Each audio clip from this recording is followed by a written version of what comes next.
Uncle আসলে এই মাছ পেয়েছে, একটা বিশাল সাইজের মাছ সে তুলে নিয়ে আসছে। এতটাই ওয়েট মাছটার যে সে ঠিক মতো এখান থেকে তুলতে পারছে না। বিশাল সাইজের একটা মাছ, উপরে উঠালে বুঝতে পারবেন আসলে মাছটা যে বিশাল সাইজ সেইটা। কমপক্ষে হলো তো 20 কেজি হবে ওজন। দেখুন বিশাল সাইজের মাছ। আরেকটা দেখাই, এইটা দেখুন, এই লোকটা দেখুন কি বড় একটা মাছ পেয়েছে। মাছের মুখটা দেখুন কি বড়। এগুলো কিন্তু কার্প জাতীয় মাছ, ওই যে সিলভার কার্প বলা হয়, বিগ হেড বলা হয় সেগুলো।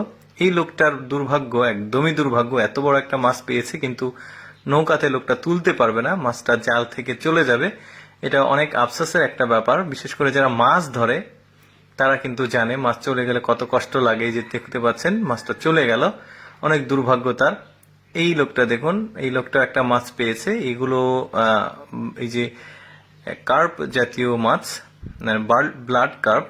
এই মাছটা বেশ বড় সড়ক, সে কিন্তু মাছটা ঠিক মতোই তুলে এনেছে, বেশ চমৎকার।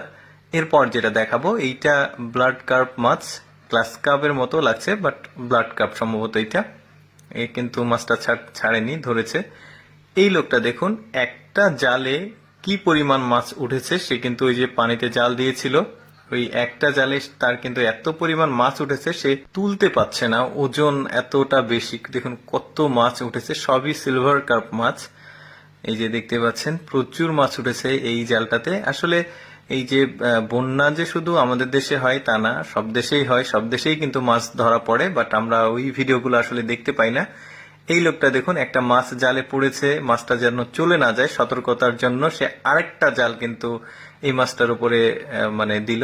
কারণটা হচ্ছে মাছ যদি বাই চান্স মাছ চলে যায়, এই ভয়ে। মাছটা কিন্তু বেশ বড়, এটাও ব্লাড কার্প মাছ। আসলে এই ধরনের দেশগুলো থাইল্যান্ড, চীন, এই জাপান, এগুলোতে কিন্তু কার্প জাতীয় মাছগুলো আসলে বেশি চাষ করা হয়।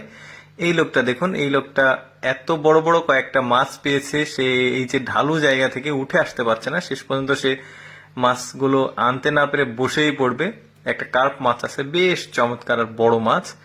এই দেখুন এই লোকটার কপাল কি, মানে কপালে থাকলে এইভাবে আসে, জালটা ফেলতেই হলো না, মাছ অটোমেটিক লাফিয়ে এসে তার ঝুড়িতে পড়েছে। এই দৃশ্যটা কিন্তু আমার বেশ চমৎকার লেগেছে। ব্রিজ থেকে নিচে জাল দিচ্ছে, এখানে স্রোত রয়েছে, বন্যার পানি যে স্রোত সেটা। এইটা কিন্তু আমাদের দেশেও দেখা যায় এইরকম আসলে দৃশ্যগুলো। এই বন্যার পানিতে যখন ব্রিজের নিচ দিয়ে, কালভার্টের নিচ দিয়ে স্রোত যায়, তখন কিন্তু আসলে মানুষ মাছ ধরে। তো যা হোক, ধন্যবাদ সবাইকে এই ভিডিওটি দেখার জন্য।